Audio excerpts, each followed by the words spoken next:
السلام علیکم ملګرو. نن زه تاسو سره مخاطب یم د غنمو په باره کې. تاسو سره زه یو خبره کوم چې د دې باران د وجې د غنم څومره نقصان طرف ته تللی شي او څومره به د دې پیداوار کې کمی راځي. نو تاسو وګورئ د دې غنمو زه تاسو ته دا پوره ډیټیل شیر کوم چې د غنم دا وږي چې کوم دی اوس دا ورو ورو په تورېدو دی.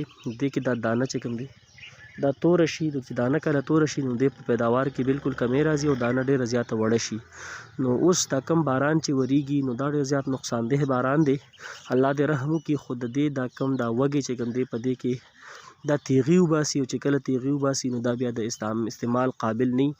نو الله دې په موږ باندې په حال باندې رحم وکړي، ځکه چې ډېر زیاته تاوانونه خلکو کړي دي. تاسو وګورئ د دې زه تاسو سره شیر کوم چې د وږي ته تاسو وګورئ دا وږي په کوم حالات کې دي، په کوم پوزیشن کې د دې اوس دا کوم دا ګوره وچ وږي دي، خو دا غټ نقصان طرف ته ځي. دا خوشه که تاسو وګورئ نو په ټولو علاقو کې غنم دا پاخه دي، بالکل د رودو په حالاتو کې دي، خو باران دا ډېر زیات خراب کړي دي. نو د باران اثر ډېر زیات دی او اوس د باران د وجې چې کم نقصان کیږي نو دا صرف زمیندارو ته پته ده چې د دې په وجه به څومره نقصان کیږي. تاسو سره زه دا اوس شیر کوم. په دې کې تاسو دا وږي وګورئ، د دې وږي پوره دې ته وګورئ. دا وږي چې کوم دی په دې ګوره دې نقصان کړی دی.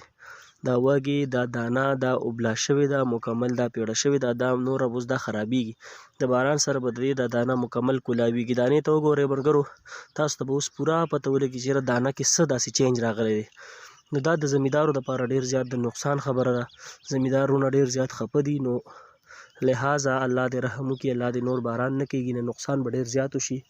د زمیندارو چې کوم دا فصل دی دا به ډېر تباه و برباد شي. د دې ټول کال خواري د دې 6 میاشتې خواري ده او دا ډېر په ګرانه باندې دې حد ته رارسي. تاسو وګورئ ملګرو دا مکمل تور شوي دي.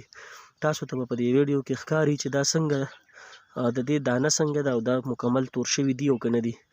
دا تاسو سره ما شیر کړه، تاسو وګورئ او آګې دا مخکې دا ویډیو شیر کړئ چې خلکو ته پته ولګي چې څه نقصانات د دې باران د وجې کیدی شي. او چینل در سره هم سبسکرایب کړئ.